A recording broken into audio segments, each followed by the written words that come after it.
Hey, welcome back, folks. It's a beautiful day in the neighborhood. Stinking airplanes, man. Every time I turn this camera on, airplanes. But I guess that's what happens when you live close to the airport. Maybe they'll fly by. There you go, get out of the way. Anyway, back to what I was saying. Beautiful day outside, so I got the Hornet. I got the paint somewhat stripped off of it. I have access to a real high temperature steam cleaner, so I'll put some stripper on it and got it stripped down real good. Found a crack, so let's take a gander at that. First of all, I found the crack, but I welded it up. But a very, very good friend of mine that I do a lot of welding and stuff for hooked me up with a late Christmas present. And the guy doesn't watch my channel. He doesn't even get on Facebook or anything, but he's extremely good man, great friend. And anyway, he was wanting to buy a welder and this, that, and the other. And I'm like, what do you need a welder for? I do all your welding. Matter of fact, I have his welder that I've been using from like 1991 or something. He's like, you just take it because I'll bring everything to you anyway. So just keep the welder. So at Christmas or around Christmas time, he's asked me questions about a welder and blah, blah, blah. So long story short, he comes over the other day and drops the tailgate and says, Merry Christmas. And I'm like, whoa. So with further ado, let me show you the new shop toy that we got kicking. But anyway, let's see. It's the 220. It's from Harbor Freight. And he was asking me questions about it, you know, blah, blah, blah. So I told him what, you know, the setup. I run a Oregon 25-75 mix, blah, blah, blah. But he even broke down and brought the TIG and all the, I mean, everything. Wire, extra tips, everything but the hood, the cart. So I guess you could say today's video is going to be sponsored by my great friend Gary. But anyway, well, my question is, I've never TIG welded, and I really want to try and do aluminum and whatnot. So if anybody's got one of these machines, got any helpful hints, I put this back up here because I'm real anal about keeping stuff clean, but I keep it covered up. Even come with a cool little snazzy gauge to gauge your gauge your steel, so you can program all your stuff in here. But if anybody's got one of these machines and can give me maybe somebody has a cool YouTube video out there of beginners how to start TIG welding. I know I got to get a different bottle set up. I got to get 100% argon, I think, or whatever it is. I've read in the manual you got to have. But anyway, this thing is very, very cool. It's all digital. You set what your gauge your steel, then you can adjust your wire feed speed, and they even put a little snazzy toolbox area down here. Put all your extra tips and stuff in. I thought that was pretty cool. Put your helmet and stuff down there. But yeah, I got the foot pedal for it.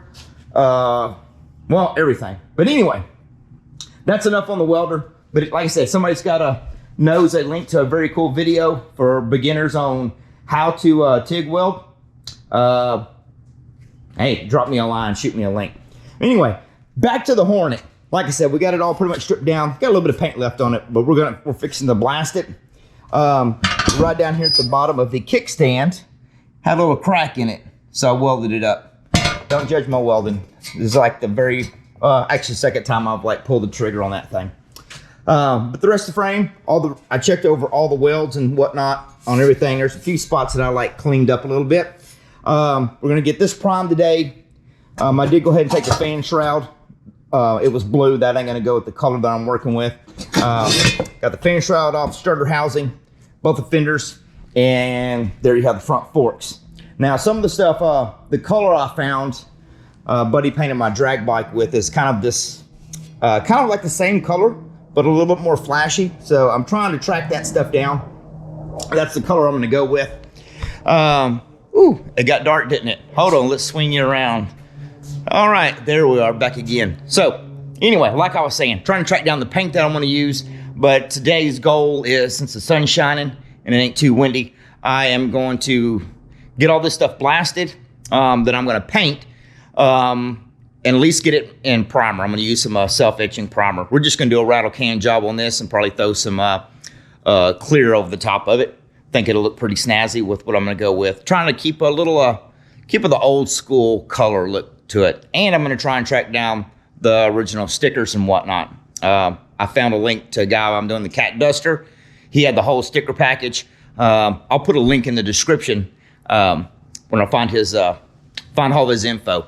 But the stickers I got from that gentleman were like spot on. I had the original one on the front of the forks, so I took it off real easy and put it on wax paper just because I was wanting to keep the sticker. But I compared the two, and it's spot on. So anyway, I'm going to try and track down the original Hornet sticker for the front and the pinstriping that goes on the frame and fenders for this. So I'm going to quit yakking, turn this thing off, and see if we can get this thing blasted and primed. So we'll check back with you here shortly. All right, folks, we're going to call this a wrap for today. We got everything blasted. The parts that I did want to go ahead and powder coat. I got them blasted and I got them sealed up in the bag, so no humidity and moisture gets to them. So whenever I get ready to powder coat, those will be ready. But I got the rest of the frame done, got it primed. Sun's about going down, but I was rushed on time to get it blasted and get some primer on it and let it cook in the sun all day. But anyway, got it on the old redneck stand here. Got the front forks done. I'm going to go ahead and paint the fan shroud to match the fenders and the frame. There's one fender there. Got the other fender. They just turned out really good. And I used, can't remember the name brand. Might be Duplicolor, but it's a self-etching primer. But anyway, it all laid down real good. Been cooking out here in the sun for a pretty good while if I don't knock it off the stand. But turned out pretty good, I think. Little dent right there. As soon as you put primer on something, you'll find all your bad spots. Got one little dent right there I should have taken out. Oh well, be fine. Little dent adds character. But man, I need a little spot right there. But anyway, we're gonna call that a wrap for today. I'm working on trying to figure out the paint source that I'm gonna use, or paint color that I'm gonna use. It's gonna be a pretty cool, kind of somewhat to the original colors, because it's kind of like a light metallic blue, but I think I'm gonna change it up, maybe kind of go with a little greenish or something. But whenever I get that, we get back to it, I'll check back in and we'll lay some pretty paint on this thing, and by then we should get the rest of the parts in from the good folks down at Go Power Sports. We've got some new shoes and stuff coming for it, chain, another odds and ends for it, I think. But anyway, when we get all that stuff in, I'll check back with y'all and we'll get back on this here project. Thank y'all for watching. We'll see you soon.